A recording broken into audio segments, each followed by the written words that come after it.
Hello everyone, this is Abhijit Barai. In this video we are going to show you cardiac access, how to calculate it and how to interpret it. Many of my trainees ask me about cardiac access and many of them don't have a very clear picture.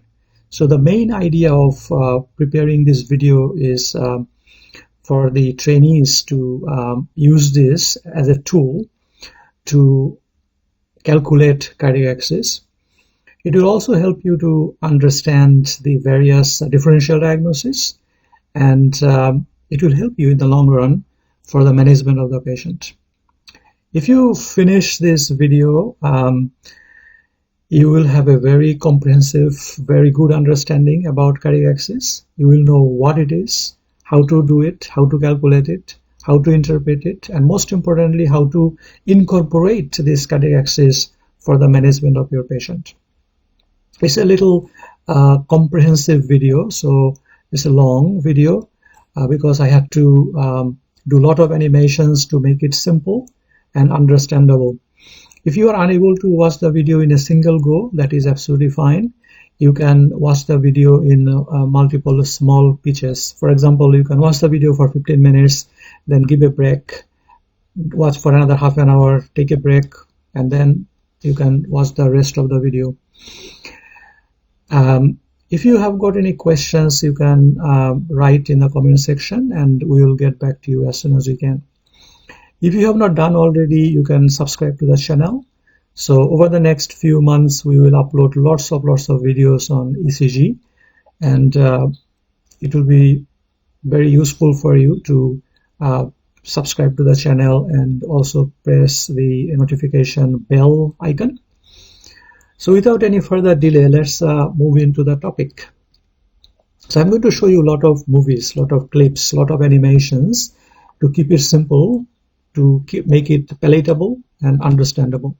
So obviously the first thing what we are going to show you is what is cardiac access.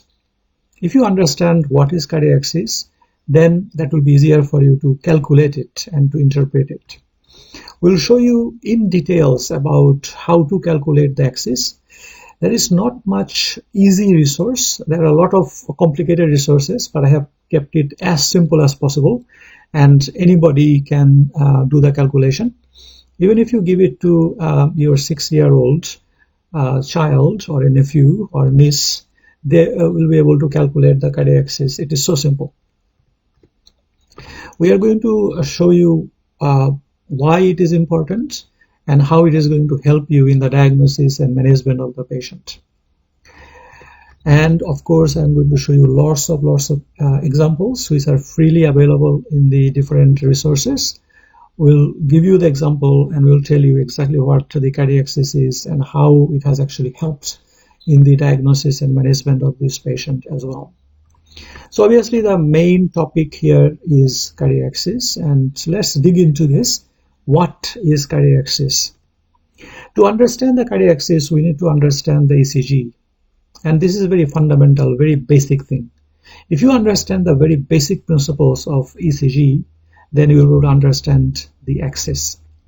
If you don't understand the basic principles of ECG, it may be a little troublesome to understand the axis. So let's go to the very basic. What is an ECG? The ECG, obviously, this is a piece of paper to most of the students, which shows some little up and down different types of graph. Now, if you go to the little details, little further basic, that in the heart there is some electrical activity. There is some specialized conduction system which is producing cardiac impulse. Every part of the heart has got the ability to produce some extent of cardiac impulse. However, also the cardiac muscle has the refractory period, which means that if there is a depolarization to the part of the cardiac tissue, it cannot generate cardiac impulse in a certain period of time. That is a refractory period. So obviously the winner here, or the leader, is the SA node, and the SA node produces cardiac impulse at the fastest rate. When we put some electrodes on the surface of the body, on the chest, on the arms, on the legs, we can pick up that electricity that is generated or conducted in the heart. There is a machine called amplifier which amplify this electricity several thousand times, and then it can make some graphical presentation in the computer screen or as a piece of paper, the printout. Now that piece of paper or the graphical presentation on the screen is the ECG. We call it electrocardiogram. In the US they call it EKG for some reason, I don't know why. Now please don't get confused between the leads and the electrodes. The lead is a point of view from a specific direction. For example, if I say lead 2, it means if you look at the heart from the apex towards the back, and then if you find that the electricity is coming towards you, there is a positive deflection, and if the electricity goes away from you, there is a negative deflection. That is lead 2. Similarly, if you look at the under surface of the heart from between the legs, I don't know how it works, but anyway, if you look at the under surface of the heart or from the foot end of the patient when the patient is lying down, and if the electricity goes towards you, towards the foot, then there is a positive deflection, and if the electricity goes away from you, there is a negative deflection. So if you can understand that concept that I'm going to show you with lot of animations, hundreds of them, you will know what the lead is. Electrode, on the other hand, is that little sticky dots that are connected on the chest, on the arms, on the legs. So don't get confused between leads and the electrodes. As you know that there are 10 electrodes, 6 chest electrodes and 4 limb electrodes, but there are 12 leads because the machine can take some electricity from each lead and can give you a picture as if you are looking at the heart from the right shoulder or from the left shoulder or from the left side of the heart or from the right side of the heart or from the front or from below, from the leg. So that specific point of view is the lead, not the electrode. Now, as I've said, there are usually 12 leads, but you can change the position of the electrodes and you can get more than 12 leads. Normally, there are 6 limb leads. These are lead 1, 2, 3, AVR, AVL, and AVF. And these are the 3 augmented leads and 3 limb leads. And there are 6 chest leads, V1 to V6. That is normal, conventional way of looking at the ECG. When it comes to axis, you don't have to look at all the leads because it will take several minutes. You see so many patients and there are so many ECGs. If you spend half an hour just to calculate the axis, that is not the best use of your time and resources. So the technique that I'm going to show you is the easy technique and probably the easiest technique that anybody have shown you ever. And you just need 2 leads, lead 1 and AVF, and that's all you need. As I've said, you can put the electrodes in a different direction. For example, if you take the electrode from V4 area and put it on the right side, you can get V4R, as if you are looking at the heart from the right side. It is very important if the patient has got suspected right coronary artery disease or right ventricular infarction. Similarly, if you take V4, V5, V6 electrodes and put it at the back on the left side, then that will give you some leads, V7, V8, and V9. This is important if you suspect that there may be something nasty going on at the posterior surface of the heart, such as posterior STEMI or posterior myoinfarction. If you want to see what is happening to the atria, you may use Lewis leads. It's very easy. So basically, you take the electrode from the right arm and put it to the right side of the upper part of the sternum. You take the left arm electrode and put it to the right lower edge of the sternum, and take the right leg electrode and put it at the tip of the right 9th costal cartilage. You do the 12 ECG and look at lead 1. And that is the lead 1 that will give you some idea about what is happening to the atria. Is there any atrioventricular dissociation like in VT? Or is there any atrial fibrillation or atrial flutter?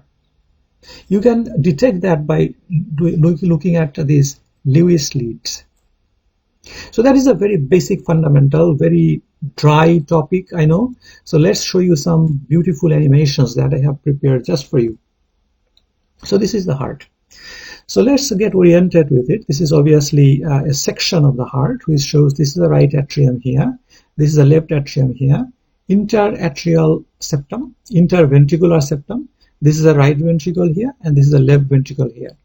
These yellow structures, these are the specialized conduction system of the heart. The SNOD is here, which takes the lead, is the team leader, right? It produces cardiac impulse at the fastest rate, 70, 80, 90 beats per minute. And this cardiac impulse is transmitted through the nodal pathway to the AV node. If you carefully look at it, this cardiac impulse, there is a little delay in the AV node. And then the cardiac impulse transmits to the atrioventricular bundle or bundle of His, then right bundle branch, the left bundle branch, Purkinje fibers, and then the ventricular muscles. So if we take this electrical activity and in the machine, if we amplify it and get a graphical presentation, it will look like this. And that is the ECG. So when there is depolarization of the atria, we are getting a P wave. Now, which lead it is? Is it AVR or lead 2? The AVR is as if you are looking at the heart from this direction. And lead 2 is as if you are looking at the heart from this direction. So this is lead 2 because look at P wave. So when the cardiac impulse is transmitted from here to here, its main vector is towards the apex. So if you are looking at the heart from the apex, there will be positive deflection. Similarly, when there is a depolarization of the ventricle, predominantly the cardiac impulse is going towards the apex. So there is a positive deflection here. Now, if you carefully look at it, when the cardiac impulse comes here, it goes backwards to the left ventricle and to the right ventricle, away from the apex. So there is this negative deflection, which is the S wave here. Obviously, after the depolarization, there is repolarization, and repolarization occurs just, it starts from here. So it will go from here towards here. That is why there is a positive deflection. So T wave usually is positive because the repolarization occurs in this direction. Then it goes backwards. So that is a very basic principle that if the cardiac impulse goes towards the lead, you are getting a positive deflection. And if it is away from the lead, you are getting a negative deflection. If you understand this very basic principle, it will be dead easy. It's like a piece of cake to calculate the cardiac axis. So once again, the SNOD is producing cardiac impulse. Then there is a depolarization of the atria when there is a P wave. Then there is a bit of a delay in the AV node, and you are getting the PR interval. Then there is the ventricular depolarization, which is represented by this QRS complex. And then there is a repolarization of the ventricle, which is represented by this T wave. It goes on and on and on. Now, so I'm pretty sure you have a good understanding about the very basic electrophysiological events that is happening in the heart. Now, I need to talk about the interpretation of the ECG. Every time I look at the ECG, I use my little watch that I have created, and I spend about 20 to 30 seconds to read the ECG and interpret it. The first thing I check, this is the right patient, it has got the right time, and the patient is stable. Once I am comfortable with that, then I look at the rate, the atrial rate, the ventricular rate. It takes about a couple of seconds to calculate that. Then I look at the rhythm. Is it sinus rhythm? Is it a paced rhythm? Is it regular? Is it irregular? Is it regularly regular or irregularly regular, like in case of the atrial fibrillation? So that's very important. The third thing I look at is the axis. As you see that the axis comes at a very first time of the interpretation of the ECG, because axis will give us some differential diagnosis, and then it will help us in the management and stabilization of this patient. Once I am comfortable with the rate, rhythm, and axis, then I look at the PR interval and the PR segments. This will help us in detection of the different types of heart blocks, which can be missed otherwise. A gold mine in the ECG is the QRS complex. Is it a narrow complex? Is it a wide complex? What are the different morphology in it? And once I am happy with that, I look at the ST segment and the T wave. Is there any ischemia? Is it digital toxicity? Is it some other weird and wonderful things going on? We can pick it up from this ST segment and T wave. Then I look at the QT interval. Is it short QT interval, long QT interval? And this is a corrected QT interval. That's very important. Many times we forget to look at the AVR. AVR can give us a lot of information. And I'll show you about a couple of ECGs where AVR was very important. And also look at some fine prints like the pacing rhythm. Then we have got the different types of criteria, Brugada criteria in case of wide complex tachycardia, for example. This is not the end. This is just the beginning. So the last step is to synthesize everything together. Incorporate these findings with the patient and make some management plan. Identify if we need to send the patient to the cath lab or give some synchronized cardioversion. So that is all about the systematic approach of looking at the ECG, and it takes about 20 to 30 seconds to do that. So the most, what I was trying to say is axis is a very important part of the complete interpretation of the ECG. So please use the axis, the technique that I'm going to show you over the next few minutes. So how to calculate the axis is very simple. As I've said that if you show it to your 6-year-old nephew or niece, even they will be able to calculate it. It's so simple, piece of cake. Right, so what is this axis? What is that? So let me show you some little animations and little graph, little picture. These are pretty, isn't it? So again, this is the same heart that I have shown you earlier. So the center is pretty much somewhere here. The conventional way of looking at the axis is the 0 degrees here, and as you go clockwise, 90 degrees here, and 180 degrees here, 270 degrees here, and then it is coming to 360 degrees, so full circle. So the 0 degrees not from here, 0 degrees from here. Now, if you, as I've said many times, that you don't need to look at all the leads. If you want, that's absolutely fine. You might have to spend in a whole day if you see 3 patients, and all you have done is just calculation of the axis. Absolutely fine. But in each shift, I see about 15 to 20 patients, and maybe at least 10 to 15 ECGs. So I don't have that much time. So I just look at lead 1 and AVF. If the electricity goes towards lead 1, it is a positive deflection, a prominent R wave. But if the electricity goes away from lead 1 towards this direction, then there will be a negative deflection. So there will be a prominent S wave. Similarly, if the cardiac impulse goes towards lead AVF, there is a positive deflection. And if the cardiac impulse goes away from AVF, there is a negative deflection. So that's me, and somebody has stolen my shirt. I'm really sorry about that. So what I will show you is, so this is a normal ECG, normal person. So what is happening here is SA node is producing cardiac impulse, going to the AV node, then bundle of E's, then towards the apex.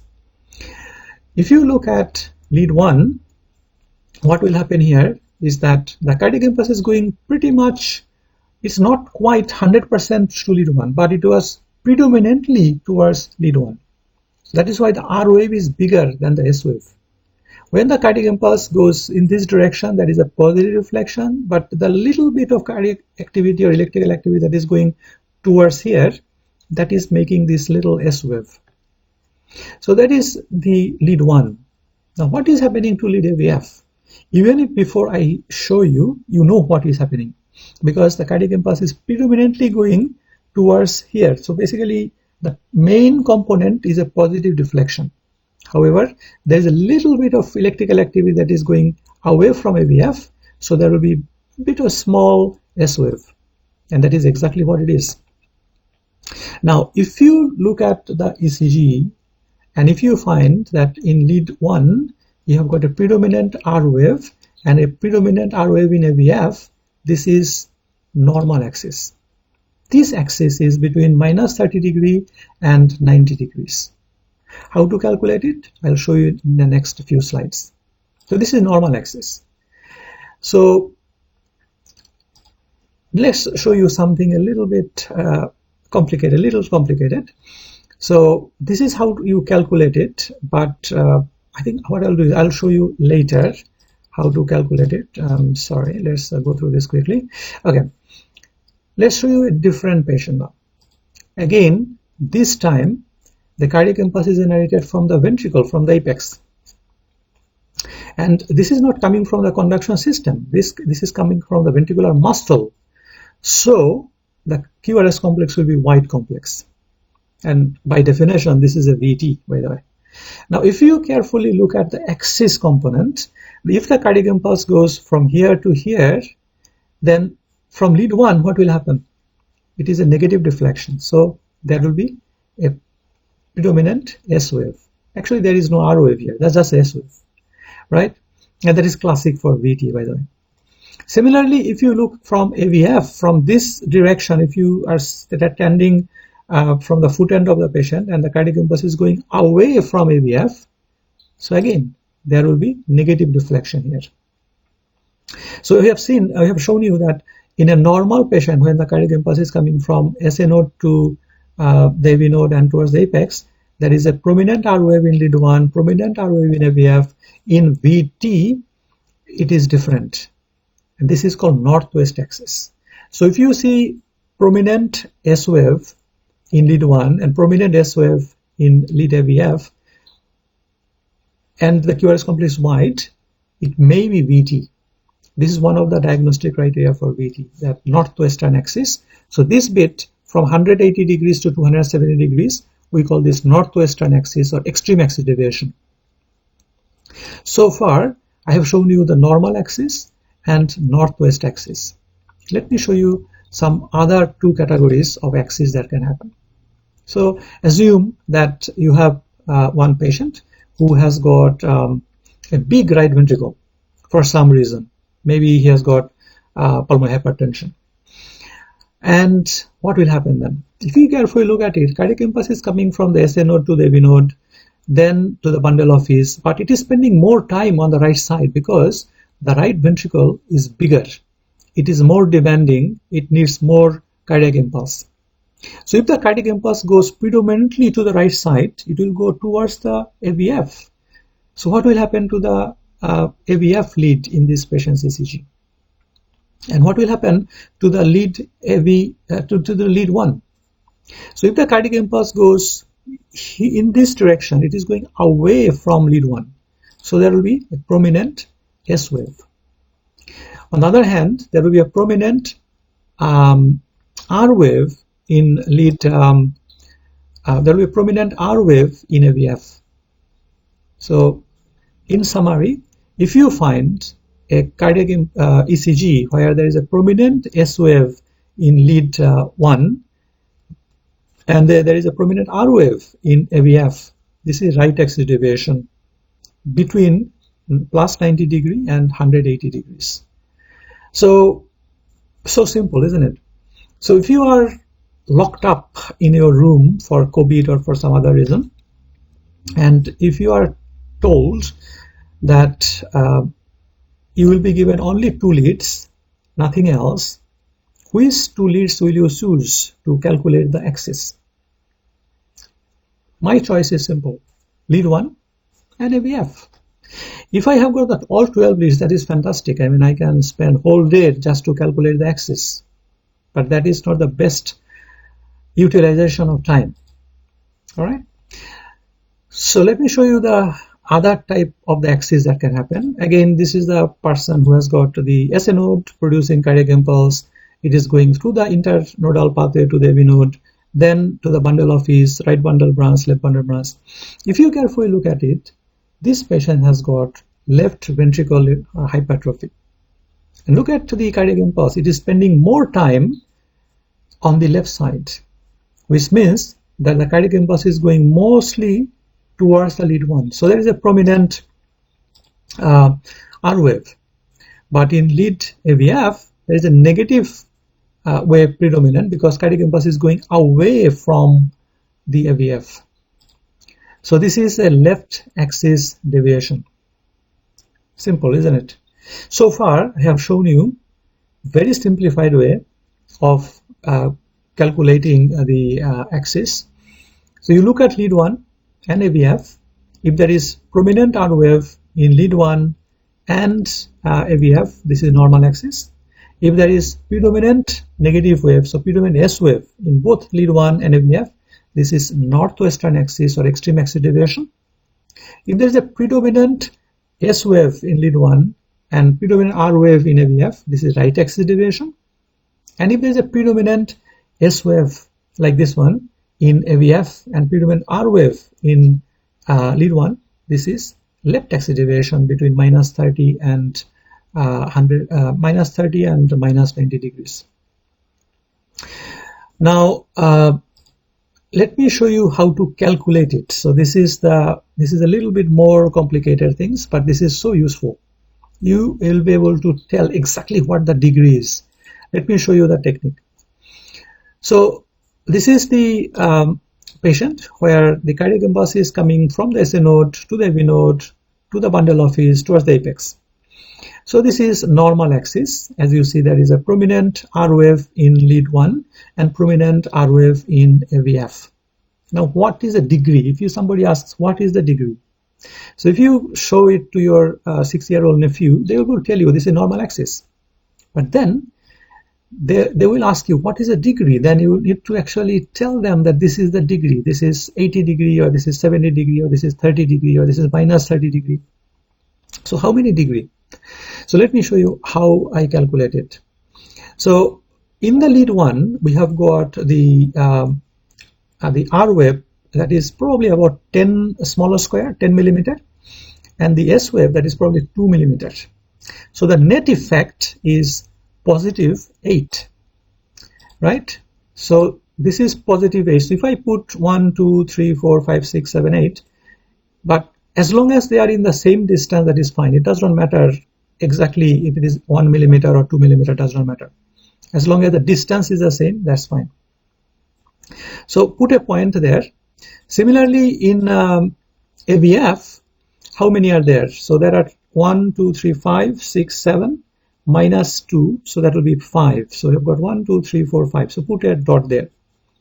Connect this dot with this dot by a line. And make a midpoint of this line. Then connect this central point with this dot.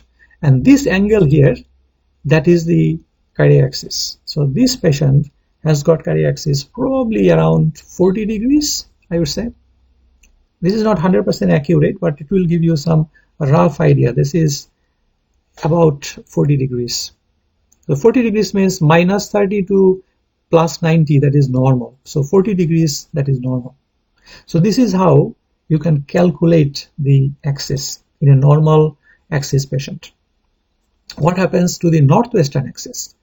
As I have shown you earlier, the cardiac impulse is generated from the apex and is going backwards. So this is the northwestern axis. Now, how to calculate it? Exactly what is the degree of calculation? Let me show you what happens. So we have got lead 1 where you have got 1, 2, 3, 4, 10. So that will be minus 10. So basically the cardiac impulse is going away from lead 1. So you have got maybe 1, 2, 3, 4, 5, 6, 7, 8, 9, 10, whatever. And similarly, here we have got 10 as the negative in AVF. So negative is in this direction. So you have got 1, 2, 3, 4, 5, 6, 7, 8, 9, 10. And then you put a dot here, connect them with a line, midpoint, connect the midpoint with the center. And this angle from here up to here, that is the axis. So this patient's axis will be 180 plus 45, so 225 degrees, which is northwestern axis. In clinical practice, if you just say that this is a northwestern axis, we know what you mean. But if somebody is pedantic and tell you exactly what is a degree, then you can say, oh, this patient's axis is 225 degrees, and they will be so happy. They will be so pleased with you. Now this is the northwest axis, so let's show you another patient. This is the right axis deviation. So if there is right ventricular hypertrophy, you can calculate the right axis. What is the exact axis? So in lead 1, we have got a prominent S wave and a small positive R wave. So R wave is 5 minus 10, so it will be minus 5. So we are going to the left. So 1, 2, 3, 4, 5. Put a dot there. Similarly, in case of AVF, the electricity is going mostly towards AVF, so this will be positive. So you have got 10 minus 2, so that will be 8. 1, 2, 3, 4, 5, 6, 7, 8.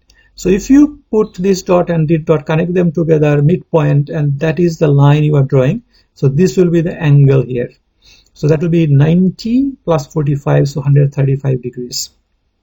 So once again, if somebody asks you what is the axis of the QRS complex, they say, well, the axis looks like this is right axis deviation. But if somebody is pedantic and asks you exactly what is the degree, you can tell them the exact degree is 135 degrees, and they will be so pleased with you.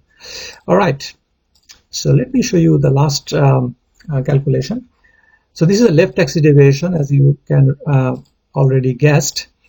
So in lead 1, we have got 1, 2, 3, 4, 5, 6, 7, 8, 9, 10 minus 2, so that will be 8. So we are going 1, 2, 3, 4, 5, 6, 7, 8. Put a dot there.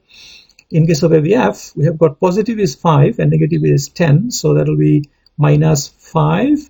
So we are going away from AVF, 1, 2, 3, 4, 5, and then put a dot here, midpoint, draw a line, and the axis will be here, minus 45 degrees, for example, not quite 45 degrees, but around 45 degrees, minus 45 degrees. And we know that anything between minus 30 and minus 90, that is a left axis deviation. So this is a left axis deviation. Excellent, isn't it? Beautiful. Now is the real thing. The real thing is the examples. I'm going to show you lots of examples of the axis, which will be really helpful for you. And when you finish this video, your knowledge will be so high and everybody will be so proud of you. So this is a normal axis. As you can see, there is a positive deflection, predominant R wave in lead 1 and predominant R wave in AVF. Again, we have got 6 leads here. So if you spend 10 minutes to figure out exactly what is the axis is, that's absolutely fine. But I'm a busy person, so I use only lead 1 and AVF, and both of them are positive. So basically the electricity is going somewhere between 0 degree and 90 degrees, somewhere between that. So my understanding is that probably the axis will be how much? So that will be probably about 20 degrees, I think. Now let's show you a wide complex tachycardia. Obviously this is a very concerning ECG, but is it going to help you to diagnose it? What is axis? In lead 1, there is a very prominent S wave, so electricity is going away from the apex. Actually, the electricity is generated in the ventricle. Similarly, in AVF, the electricity is going away from AVF. So this is again going from the apex backwards. So this is the northwest axis or extreme axis deviation. And QRS complex is very wide. We have got only a couple of differential diagnoses. It can be VT, it can be hyperkalemia, it can be tricyclic antidepressant overdose. This particular patient has got a VT. So this is another patient, very concerning ECG. We need to treat the patient before we do anything. But if somebody asks you what is axis, in lead 1, predominant S wave, and in lead AVF, where is AVF? Predominant S wave. So what is axis? This is northwestern axis. And another patient, very concerning ECG, is something called a sine wave, which is a feature of severe hyperkalemia. Usually the potassium is more than 8 millimole per liter. But if somebody asks you what is the axis, by the way, the axis is predominant S wave in lead 1, predominant S wave in AVF. So this needs to be a northwestern axis or extreme axis deviation. What is this patient? So there is a predominant S wave in lead 1 and predominant R wave in AVF. So what is the axis? This is right axis deviation, somewhere between the 90 degree and 180 degrees. Exactly what is the degree? You can calculate it by counting the number of smaller square, positive and negative, positive and negative. And you can put the dot on the lead towards lead 1 and towards AVF, and you can easily calculate it. It's very easy. What is this? So this is a patient who is coming with shortness of breath. And obviously this is a very concerning ECG because there are a lot of different things going on. But what is the axis? The axis is predominant S wave in lead 1. So the cardiac impulse is going away from lead 1, right? And the cardiac impulse is going towards the AVF because there is a prominent R wave here. So what is the axis? This is somewhere between 90 degree and 180 degrees. So this is right axis deviation. But other than the axis, is there any other problem? Well, there is right bundle branch block. There is S1, Q3, T3 pattern. And there is depression of the T wave or inversion of the T wave in lead 1, V1, V2, V3, V4. So this is a classic ECG for pulmonary embolism. So you see that in pulmonary embolism, they can have right axis deviation. So that's the clinical importance of the axis, that if you can identify the axis, then that will give you some idea about what may be the differential diagnosis. Similarly, this is another patient with pulmonary embolism. So a lot of concerning features here. But if somebody asks you, what is the axis? The axis is predominant S wave in lead 1, predominant R wave in AVF. So this needs to be somewhere between 90 degree and 180 degrees. This needs to be a right axis deviation. But of course, there are some other features. For example, there is inversion of T wave from V1 to V5. This is PE. This is PE.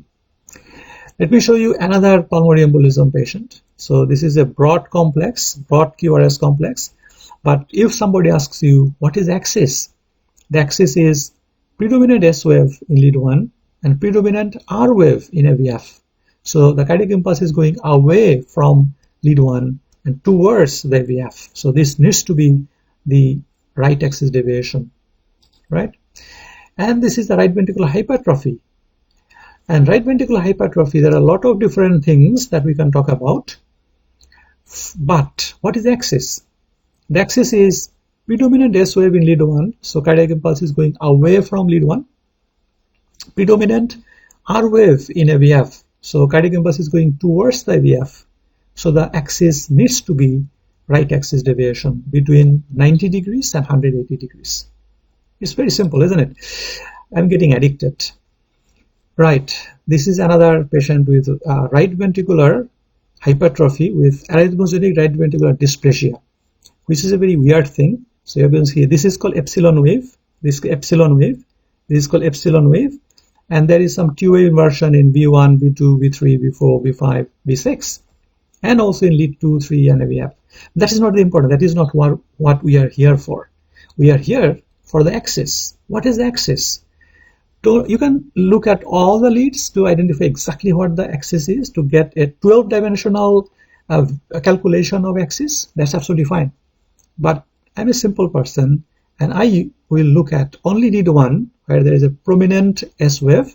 That means the cardiac impulse is going away from lead 1, and there is a prominent R wave in AVF. So the cardiac impulse is going downwards towards AVF lead. So the axis is between 90 degrees and 180 degrees. So this is right axis deviation. How much degree? If somebody asks you what is the exact degree, you can calculate it by putting the dots on the piece of paper. It's easy. And this patient has got COPD. So COPD patients, they can have, as you imagine, right ventricle is pumping blood against more resistance because there is COPD. So they develop cor pulmonale. As you can see, the P wave is quite tall and quite sharp and pointy. It is so pointy that you will not want to sit on it. So what is the axis? There is a predominant S wave here in lead 1 and predominant R wave here in AVF. Not the best ECG that you will see in your life, but you got the idea that this patient has got right axis deviation, which indicates that the right ventricle is muscular. There is a right ventricular hypertrophy in this patient. So the axis is right axis deviation. Similarly, another patient with COPD, a lot of interesting features in this ECG, but the one that we are concerned about today is the axis. In lead 1, there is a predominant S wave, so the cardiac impulse is going away from lead 1 towards the right side, and in AVF, cardiac impulse is going positive deflection, so it is going downwards towards lead AVF. So the axis is somewhere between 90 degrees and 180 degrees, so it is right axis deviation. And if you want to calculate, I think this will be probably around 135 degrees. That is my rough calculation. Now this patient has got hyperkalemia, so you cannot see much P wave here.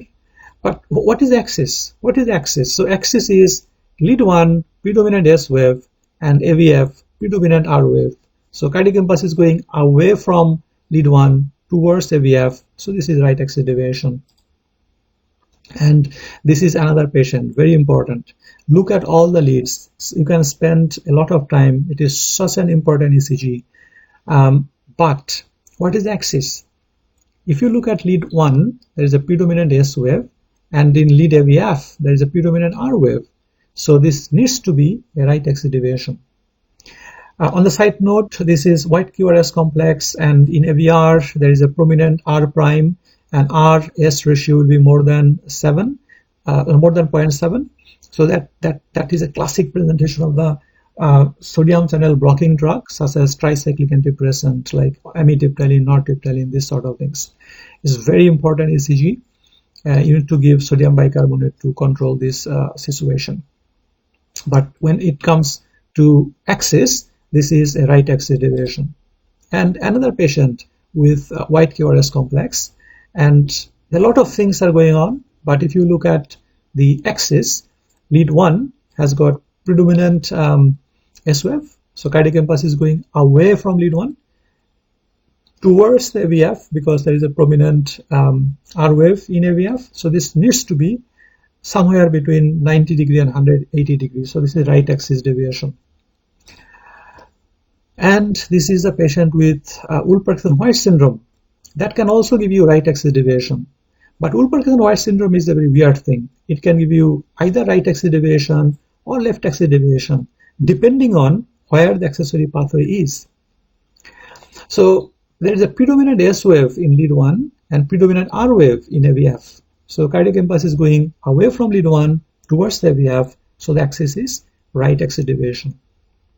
It's Wolff-Parkinson-White syndrome because the peer interval is short and there is a delta wave. And another patient with Wolff-Parkinson-White syndrome, predominant S wave in lead 1, predominant R wave in AVF. So cardiac impulse is going away from lead 1 towards AVF, so axis is somewhere between 90 degree and 180 degree. But obviously the main problem here is that the peer interval is short and there is a delta wave, and the QRS complex is a little wide or whitish. So this is Wolff-Parkinson-White syndrome. But if somebody asks you what is axis, the axis is simple, right axis deviation. What is the axis in this patient? So once again, predominant S wave in lead 1, predominant R wave, massive R wave in AVF. What it means? It means that the axis is probably almost 170 degrees, I think. What I can calculate from this ECG, it will be around 170 degrees. But obviously this patient has got, the problem is somewhere else. Problem is there is short peer interval, there is a delta wave here, and that indicates there is Wolff-Parkinson-White syndrome. And as you understand that in case of Wolff-Parkinson-White syndrome, the accessory pathway can be either on the right side or on the left side. So they can have either right axis deviation or left axis deviation. The few examples that I have shown you so far of Wolff-Parkinson-White syndrome, there is right axis deviation. I'll show you the left axis deviation in a minute. Now this is a very interesting stuff. For example, this similar like Wolff-Parkinson-White syndrome, cardiac impulse is going from the AV node to the bundle of His to the ventricle and going back to the atria through the accessory pathway. What is the axis? The axis is there is S wave, predominant S wave in lead 1. So cardiac impulse is going away from lead 1 towards AVF. So this needs to be a right axis deviation. The QRS complex is narrow complex, so this is orthodromic conduction. I've got different videos on this where I have explained exactly what is happening with the orthodromic and antidromic conduction. And this is the antidromic, where the cardiac impulse comes from the atria to the ventricle through the accessory pathway, and then go back to the atria from the ventricle through the atrioventricular bundle of his. What is the axis? That's the question. The axis is, there is a predominant S wave in lead 1 and predominant R wave in AVF. So cardiac impulse is going away from lead 1 towards the AVF. So this needs to be right axis deviation. Now, in case of children, for example, in this 1-year-old child, the right ventricle is usually bigger, hypertrophied, usually because of the fetal circulation. As we get older, the left ventricle gets bigger and the right ventricle gets relatively smaller. So this is a normal finding in case of the kids. For example, in this 1-year-old, what is axis? There are a lot of things, but what is axis? Lead 1, there is a predominant S wave, and lead AVF, there is a predominant R wave. So this needs to be right axis deviation, which is normal finding in case of the children. Now let's show you some examples of the left axis deviation. So left axis deviation is when the cardiac impulse is going away from AVF but towards the lead 1. So in lead 1 there is an R wave predominantly, and in lead AVF there is a predominant S wave. So the cardiac impulse is going towards lead 1 and away from AVF. So this is the axis somewhere between minus 30 degree and minus 90 degree. So what happens in the patient who has got left ventricular hypertrophy? They have got a big left ventricle, so the cardiac impulse will predominantly go to the left side, towards the lead 1. So there is a predominant R wave in lead 1, away from lead AVF. So there is a predominant S wave in AVF. Obviously, there are a lot of voltage criteria, as you can see, and there is some non-voltage criteria, as you can see. So this is left ventricular hypertrophy. The best way to detect this is by doing an echocardiogram, that I will do. But if you are given only one ECG and only 2 leads, take lead 1 and lead AVF, and you know that this is left axis deviation. Now this is a left bundle branch block. There are a lot of things going on, but what is axis? Cardiac impulse is going towards lead 1, so there is a prominent R wave in lead 1, away from AVF, so there is a prominent S wave in AVF. So what is axis? Probably around minus 45 degrees, probably. So that is the left axis deviation. And another patient with left bundle branch block, what is axis? Cardiac impulse is going towards lead 1, away from AVF, so this needs to be left axis deviation. Simple. And another left bundle branch block, what is axis? Same thing, right? And another left bundle branch block, what is axis?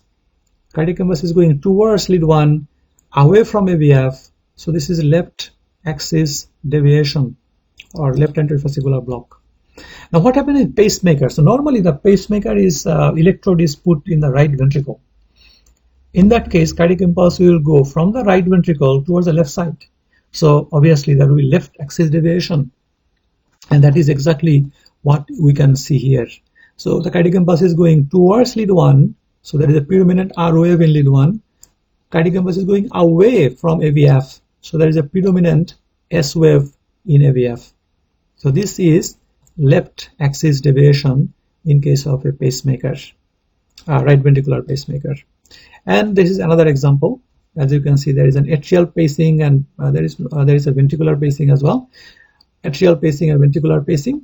And as the pacemaker probe or electrode is put to the right ventricle, you find that the cardiac impulse is going towards the left, towards lead 1. So there is a predominant R wave in lead 1 and predominant S wave in AVF. So cardiac impulse is, this is a left axis deviation. And another example of pacemaker. So what is happening here? again, this is a dual chamber pacemaker. So there is a atrial pace, and this is a ventricular pacing, and the cardiac impulse is going from the right ventricle towards the left side. So this is a left axis deviation.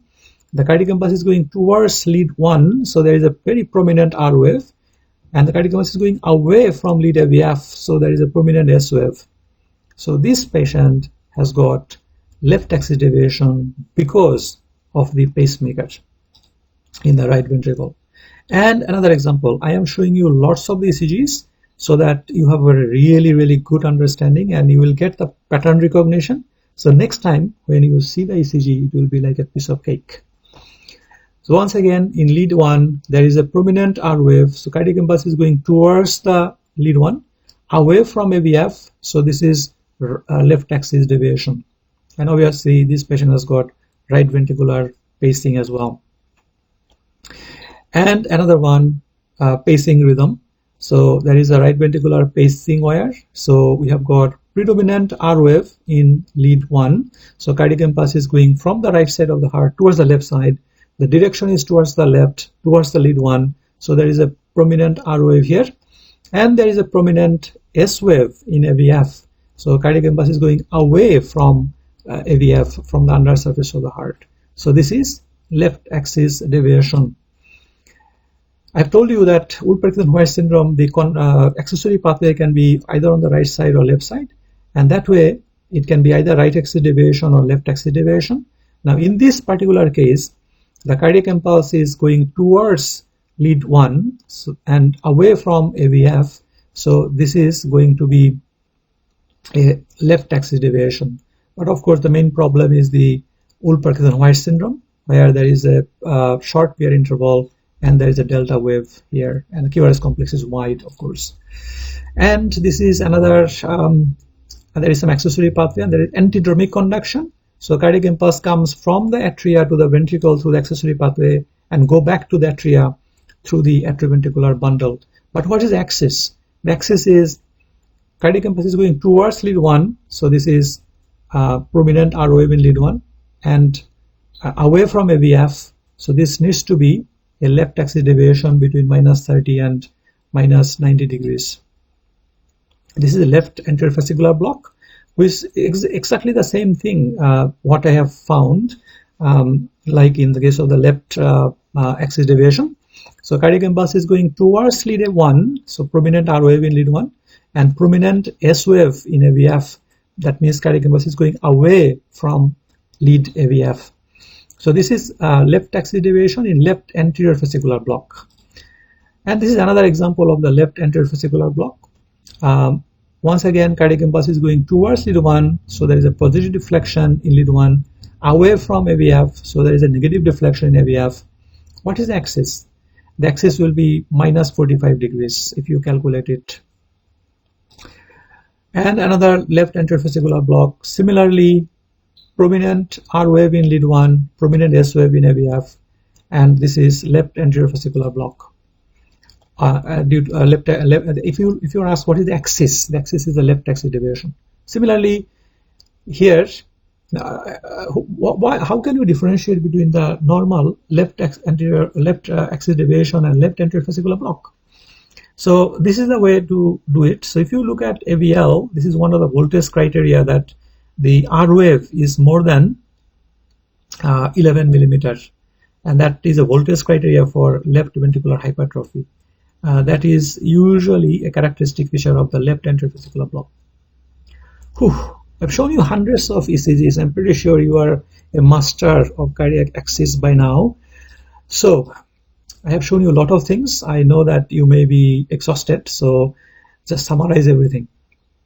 Forget everything that I have told you so far. Just remember these couple of things. Number one, the cardiac axis you can measure in different ways, but the easiest way is to look at the lead 1 and AVF. If the cardiac impulse goes towards lead 1, you will get a prominent R wave, and if the cardiac impulse goes towards AVF, you will get a prominent R wave. So basically, if you find prominent R wave in both lead 1 and AVF, this needs to be a normal axis. somewhere between minus 30 and plus 90. This is normal cardiac axis. And I've told you how to measure it. It's very easy to calculate it. You just calculate the predominant R wave and the S wave. So whatever is the net value, you put the dot. Remember, the positive is in this direction, negative is in this direction. Similarly for AVF, if anything positive, that goes in this direction, and if it is anything negative, that will go in this direction. So in this patient, if you put the dot here and here, then connect with a line, and then midpoint, join this point with this point, then that will give you the angle. And this is the angle. That is about 40 degrees probably. And what will happen if the cardiac impulse comes from the ventricle?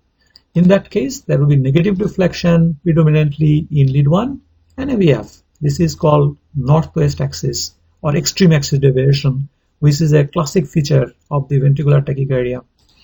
But it can happen for a number of reasons, such as tricyclic antidepressant overdose, other sodium channel blocking drugs, hyperkalemia, to give a few examples. What will happen if there is right ventricular hypertrophy or right axis deviation? As you can see here, cardiac impulse goes predominantly to lead AVF, so there will be predominant R wave in AVF, but predominant S wave in lead 1 because cardiac impulse is going away from lead 1. And you can calculate exactly what is the degree of the axis. So this patient has got the axis somewhere between 90 degrees and 180 degrees. So this is the area where the axis is. So this is the right axis deviation, and there are quite a few examples I have shown you. Pulmonary embolism, right ventricular hypertrophy, pediatric patients, pulmonary hypertension, COPD, cor pulmonale, so many things. Wolff-Parkinson-White syndrome, some of them. Atrioventricular re-entry tachycardia, orthodromic, antidromic. And remember this, that if the patient has got a left ventricular hypertrophy, or if there is Wolff-Parkinson-White syndrome, atrioventricular nodal re-entry tachycardia, they can have picture like this. As you can see, the cardiac impulse is spending more time on the left side. So there is a prominent R wave in lead 1, but prominent S wave in lead AVF because cardiac impulse is going away from AVF. So this is left axis deviation somewhere between minus 30 degree and minus 90 degree here. So that's all I have to say so far. There are a lot of resources out there. I have found the Life in the Fast Lane has got some resources with some pictures. I could not understand what is written there, honestly speaking. But if you watch this video and use these materials and animations with the materials of the Life in the Fast Lane, that will be fantastic. There are a lot of articles in the up to date. They have got really good articles as well, but I find them a little hard to read because they are mainly black and white, no animations. But my videos have got animations, and it will show you exactly what is happening in terms of the direction of the cardiac impulse, and that will help you to understand the axis. Thank you very much for being with us. It's a long session. I know it can be long, but as I've said, you can watch this video in multiple small pitch meal or multiple fragments. You can watch this again and again to understand the cardiac axis. And if you still have got any questions, you can write some comments below, and I will get back to you as soon as I can. Thank you very much, and I will see you soon with some new videos on hundreds of ECGs and echocardiography and ultrasound and a lot of other stuff. Exciting! Thank you very much. Bye for now.